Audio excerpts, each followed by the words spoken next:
देखिए आज हम लोग केमिस्ट्री में पढ़ेंगे अंतराकाशी यौगिकों का निर्माण पढ़ेंगे। इसके पहले की कक्षाओं में हम लोग पढ़ चुके हैं, चुंबकीय गुणधर्म पढ़े, रंगीन यौगिक का निर्माण पढ़े और उसके बाद संकुल यौगिक निर्माण की प्रवृत्ति पढ़े, चुंबकीय गुणधर्म पढ़े, सारे गुण हो गए। आज आखिरी इसका गुणधर्म है अंतराकाशी यौगिक का निर्माण।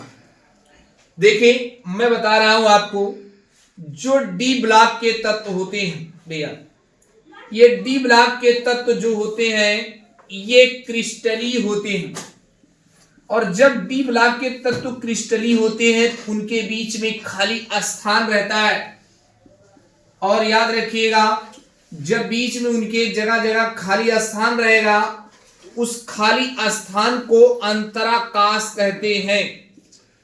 मैंने आपको बताया जो डी ब्लॉक के तत्व आप पीछे पढ़े हो, डी ब्लॉक के तत्व क्रिस्टलीय होते हैं और जगह जगह खाली स्थान रहता है, और उस खाली स्थान को हम क्या कहते हैं? अंतराकाश कहते हैं।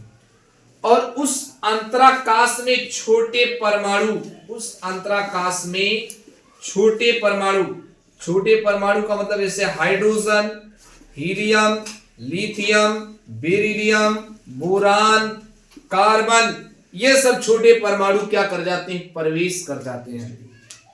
और जब ये छोटे परमाणु उसमें प्रवेश कर जाएंगे तो जो यौगिक बनकर तैयार होता है उस यौगिक को हम क्या कहते हैं? अंतराकाशी यौगिक। मैं आपको पुनः बता रहा हूं, जो डी ब्लॉक के तत्व हैं, पीछे आप एक बार मैंने बताया था डी ब्लॉक के तत्व अंतराकाशी यौगिक का निर्माण करते हैं। तो आज वही बात पढ़ेंगे कि डी ब्लॉक के तत्व क्रिस्टलीय होते हैं, बीच में जगह जगह खाली स्थान रहता है, उसको अंतराकाश कहोगे। और उस अंतराकाश में जो है छोटे परमाणु hydrogen, helium, lithium, beryllium, boron, carbon, ये सब प्रवेश कर जाते हैं। और जब ये प्रवेश करते हैं तो जो यौगिक बनता है, प्रवेश करने के बाद एक यौगिक बनता है, उस यौगिक को हम अंतराकाशी यौगिक कहते हैं।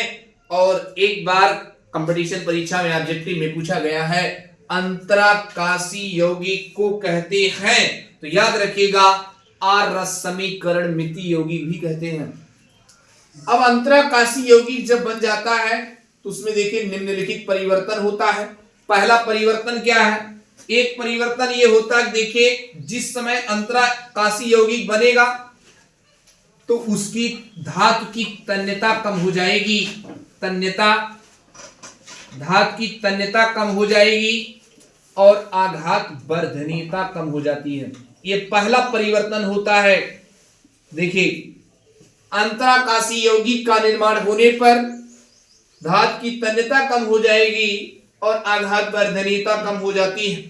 देखिए दूसरा गुणधर्म मैं बताऊंगा कि आप जानते हैं कि जब उसमें अंतराकाशी यौगिक जब बन जाएगा तो उसका द्रव्यमान बढ़ जाएगा, क्योंकि आप जानते हैं डी ब्लॉक के तत्व में खाली स्थान रहेंगे, उसमें छोटे छोटे परमाणु प्रवेश कर गए तो और परमाणु जब प्रवेश कर गए तो उसका द्रव्यमान बढ़ जाएगा। तो जब द्रव्यमान बढ़ जाएगा तो उसका घनत्व तो बढ़ जाता है, घनत्व, और आप जानते हैं उसका गलनांक भी बढ़ जाता है। यानी ये आप बताओगे डी ब्लॉक के तत्वों में, डी ब्लॉक के तत्वों के द्वारा जब अंतराकाशी यौगिक का निर्माण होता है तो अंतराकाशी यौगिक का घनत्व और जो गलनांक होता है वो घनत्व और गलनांक क्या हो जाता है? बढ़ जाता है, यानी उच्च हो जाता है। ये दूसरी चेंजिंग आती है। तीसरी चेंजिंग देखिए क्या है? तीसरी चेंजिंग ये है कि इसकी चालकता बहुत महत्वपूर्ण चीज है। ये अक्सर हम लोग गलती करके आते हैं। धातु की जो चालकता है, धातु की चालकता कुछ नहीं चेंजिंग होती है। अंतराकाशी यौगिक में जो धातु की चालकता रहती है वो धातु की चालकता में कोई चेंजिंग नहीं रहती होती है। वह धातु की चालकता क्या होती? अपरिवर्तित रहती है, निश्चित रहती है।